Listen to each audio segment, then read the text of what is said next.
Hello everyone नमस्कार। আজি আকৌ বহুত দিনৰ মূৰত আপোনালোকক লগ পালো আৰু বিহু বুলিয়ে ভিডিঅ'বিলাক দিবলৈ পৰা নাই আৰু প্ৰথমতে কৈ দিছো এয়া চাওক ফুটা খৰাহি পুৰণা হয় সেইভাবে ফুটি গল মানে সাইডৰ পিনে অলপমান ভাঙি গৈছে আপোনালোকে এইবিলাক নাচাব আৰু সবজিবিলাকলৈ মন কৰক। এয়া হৈছে কুমুৰা আগ যোনবিলাক ৰঙালাও আগ বুলি কওঁ আমি ৰঙালাও আগ হয় মানে বহাগ মাহত মানে কুমলীয়া ৰঙালাও আগ খাই খুব ভাল লাগে। তাকে বাৰীৰ পৰা লৈ আহিলে মায়ে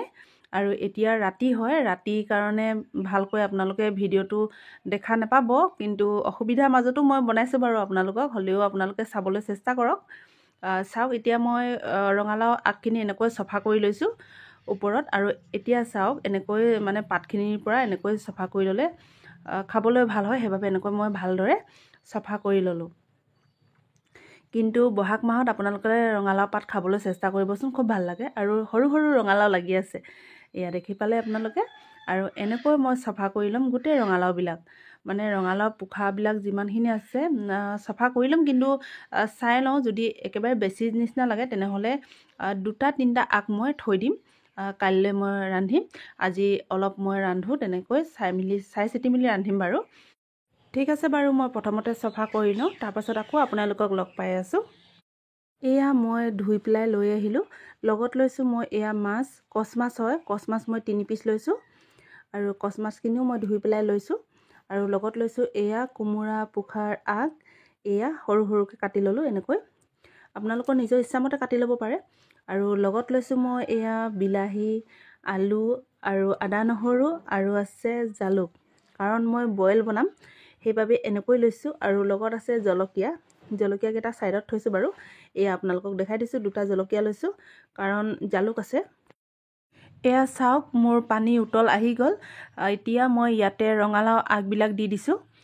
ৰঙালাও আগ দিয়াৰ আগত কিন্তু আপোনালোকে পানীবিলাক উতল আহিবলৈ দিব উতল আহিলে তাৰ পাছতহে আপোনালোকে ৰঙালাও আগবিলাক দিবলৈ চেষ্টা কৰিব। এতিয়া মই ইয়াতে দি দিছো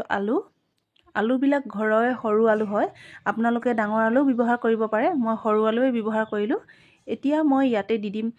দুটা জলকীয়া যোনকেইটা মই আপোনালোকক দেখালো সেই জলকীয়া দুটা মই দি দিছো আৰু লগালগ মই ইয়াতে নিমখ অকণমান মই এনেকৈ দিছো প্ৰথমতে আৰু লাষ্টত মই চেক কৰি পেলাই দি লম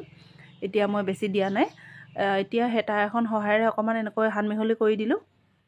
এতিয়া চাওক এয়া উতল আহি গল উতল অহাৰ পাছত মই এতিয়া ইয়াতে ব্যৱহাৰ কৰিম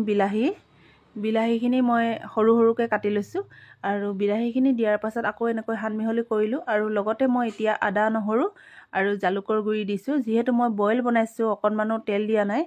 সেইভাবে আৰু এতিয়া মই ইয়াতে মাছ কেপিচ দি দিছো মাছ মই 3 পিচ লৈছো মাছ আপোনালোকে যিকোনো মাছে ল'ব পাৰে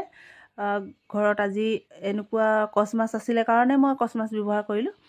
এতিয়া চাওক এনেকৈ উতল আহি আছে আৰু এতিয়া মই জাস্ট অকণমান মানে হালধি গুৰি পাউডাৰ দিছো এয়া চাওক অকণমানহে দিছো মই এয়া মই অলপ সময় পাছত আকৌ আপোনালোকক দেখাইছো চাওক পানীবিলাক একদম কমি আহিল আৰু মাছবিলাকো সিজি গল আৰু সবজিও সিজি গল যিহেতু পানীবিলাক উতলি আছিলে প্ৰথমতেই আৰু ৰঙালাও সৰু সৰু যোনকেইটা আছিলে সেইকেইটাও একদম মানে সিজি গলগে এয়া দেখিছে নহয় কিমান সুন্দৰ হৈছে কালাৰটো খুব সুন্দৰ আহিছে আপোনালোকে হালধি নিদিয়াকৈও বনাব পাৰে। এয়া মই ভাতৰ থালি লৈ ললো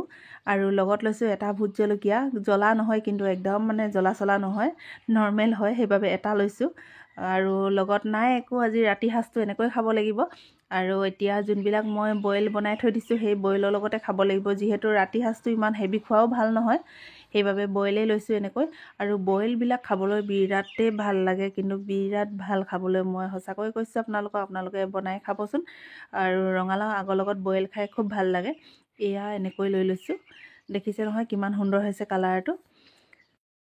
আপোনালোকেও এনেকৈ বনাবলৈ চেষ্টা কৰিব গৰমৰ দিনত খাবলৈ বিৰাট ভাল লগা এটা ৰেচিপি হয় কণ বিলাহী নতুবা ডাঙৰ বিলাহী যিকোনো টেঙা দি পেলাই আপোনালোকে এনেকৈ বইলখন খাবচোন গৰমৰ দিনত খাবলৈ বিৰাট ভাল লাগে। এয়া আছিল আৰু আজি ভিডিওটো আপোনালোকক সৰু সুৰা এটা আপোনালোকৰ আগত আগবঢ়ালো যদি এই ভিডিওটো ভাল লাগে তেনেহলে লাইক কমেন্ট শ্বেয়াৰ আৰু সাবস্ক্ৰাইব কৰিবলৈ একদম নাপাহৰিব। আজিৰ পৰা আৰু ৰেগুলাৰ মই ভিডিও দিবলৈ একদম চেষ্টা কৰি যাম কাৰণ বিহু বুলি একদিন ৰেষ্ট লোৱা হ'ল কাইলৈৰ পৰা মই ৰেগুলাৰ ভিডিও দিবলৈ চেষ্টা কৰিম বাৰু আজিলৈ আহো টাটা বাই বাই।